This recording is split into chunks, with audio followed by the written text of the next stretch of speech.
Sanibona abahlali emakhaya igama uvuyo lwethu ngakagwala. Welcome to our podcast Inkezo podcast.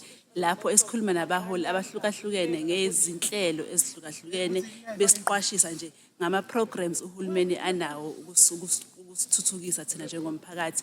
Namhlanje sila eMsinga la uhulumeni wesifundazwe wonke uhlangene ukuzokhuluma nomphakathi wala eMsinga. Eduze kwami ke nginobaba umuntu omuhle uKhawula uMC waka Arts and Culture. Sawubona baba uMkhawula. Sawubona wevuyo lwabo. Njani baba? Siyaphila Ntombi, yebo ngomnyango wezemidlalo ubuciko namasiko. Sesayeka lokuba iminyango ehlukene so sakuhlanganisa konke sport, art and culture. Namhlanje siyabona sonke wonke isifundazwe siphelele la eMsinga. Ungasithi nje fahla ukuthi sizokwenzani nje sonke njengoba siphelele la namhlanje.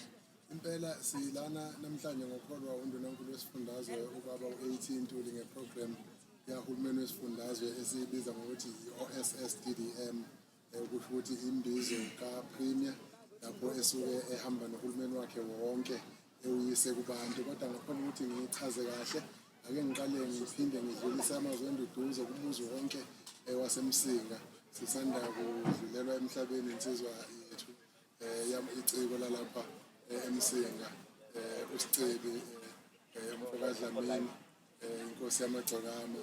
Siyabonga kakhulu ke into eyenziwa amaciko kusifundazwe nento eyenziwe umphakathi kwaZulu Natal isupport abayinikeze umndeni sibonga indlela engakaze ibone sisaphinda siyasho kumuzi wonke waseMsinga sithulala ngenxeba.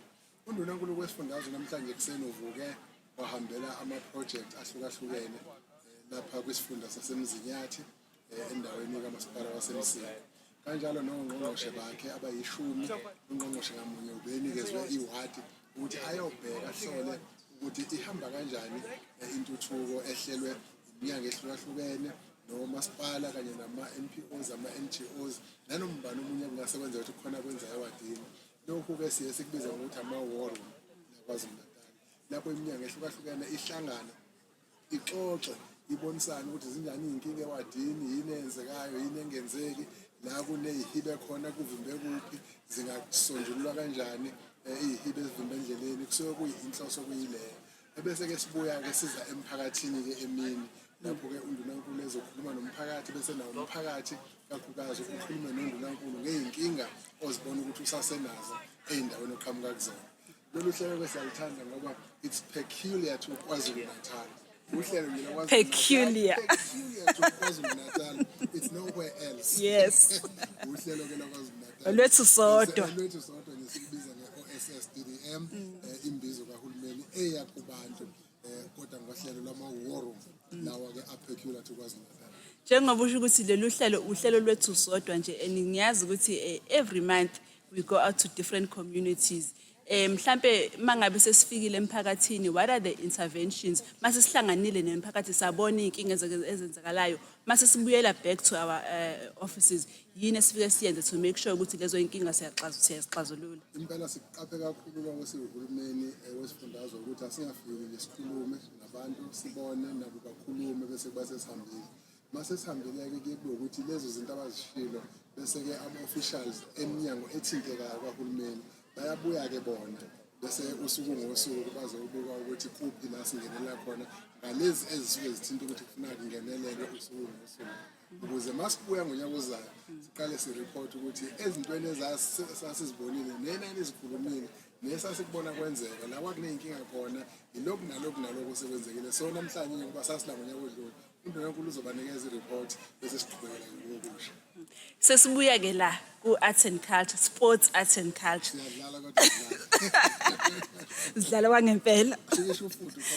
Sesilana-ke kwi-department eqondene nobaba. Imaphi ama-projects nje la umphakathi walana eMzinyathi ongathi look forward to it akhona naseqaliwe nabathi abangabheka ukuthi mhlawumbe asekwi-pipeline. Well, eMzinyathi-ke it's aluta continua.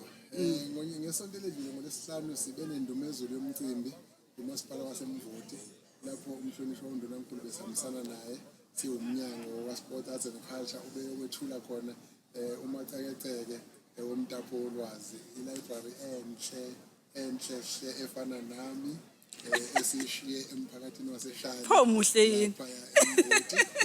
Sithokoze kakhulu nomphakathi kujabule kakhulu inkosi yesizwe ijabule kakhulu namhlanje ngaphezulu kwama-projects ebenginikezwe wonke kwahambele ngiphinde ngazi-edela nga-eda i-library esiyakha endaweni yasefabeni nayo ngiyobheka i-state of readiness ngoba isiyaphela usonkontileka ngimficile esayithini wangazisa ukuthi awuyaphuma yena end of September kusho ukuthi ngo-October ngiyabuya la eMsinga ngizohandova i-library entsha uMaceceke umasipala-ke manje waseMsinga kunenkundla esiyakhayo khona la eMsinga kwelinye lamawadi kodwa-ke futhi iy'nhlelo zethu-ke lezi zemidlalo ezobuciko iy'nhlelo eziqhubekayo cishe i-weekend nge-weekend baye bangihleke-ke uma ngikhuluma abantu nasekhaya nje baye bangigcona uma ngithi mina lalelani thina siyi-weekend department ngoba every weekend kune-activity ka-sport kuneka-art kune-culture eyenzekayo so lezo y'nhlelo ziyaqhubeka kodwa-ke njengoba kuqala inyanga kaSeptember ngesonto elizayo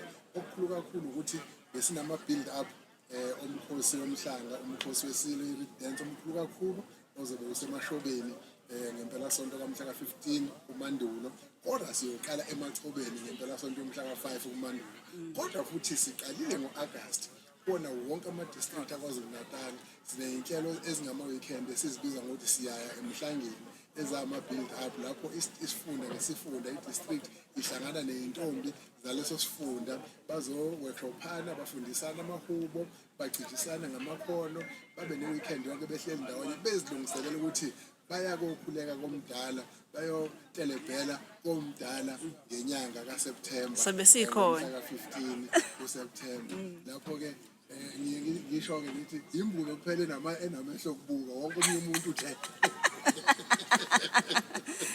so nje ni ready ukuthi nje kuyo emhlanga wonke umuntu emhlangeni emachobeni mhla ka-5 kuSeptember siye emhlangeni emashobeni lapho sekuyindumezulu uvala ngomhla ka-14 15 16 kuSeptember bese kuthi ngoSeptember 24 kuduma izulu KwaZulu-Natal Heritage Day i-King Charles Day sizokhuluma-ke ngayo ngoba iney'nto ey'nkulu kakhulu but the whole of South Africa is going to be in KwaZulu-Natal. So nje kahle kahle nje lo mnyango lo wezamaciko namasiko nje unyaka wonke nje ubhizi nje mhlabile nje unyaka wonke nje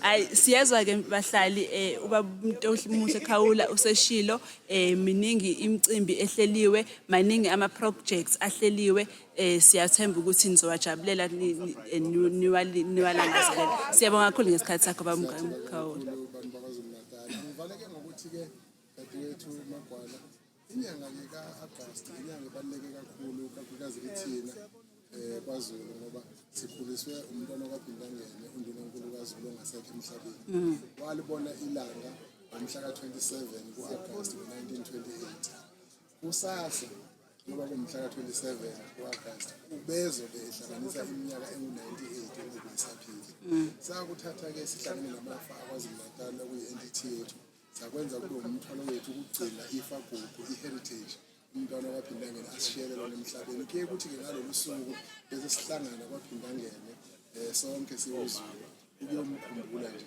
kodwa kune-project futhi esiyenzayo ewukumkhumbula umntwana lapho sithathe indawo lapho ilele khona siyenza ifagugu lesizwe i-provincial heritage si-aplayele futhi kuzwelonke ukuthi uzwelonke ayithathe ibe-national heritage kusasa-ke ngomhla ka-27 siyobe sihlangeneke lapho kwaBhintangene lapho sikhumbula khona iqhawe lethu imbabazane kaMahamba usungulo luyibona awu mntakaqede siyabonga kakhulu baba sithemba ukuthi wonke imicimbi ehleliwe izohamba kahle nomcimbi wanamhlanje konke nje nezinkulu bezoba khona la ngaphakathi yonke into izohamba kahle siyabonga ngesikhathi sakho siyabonga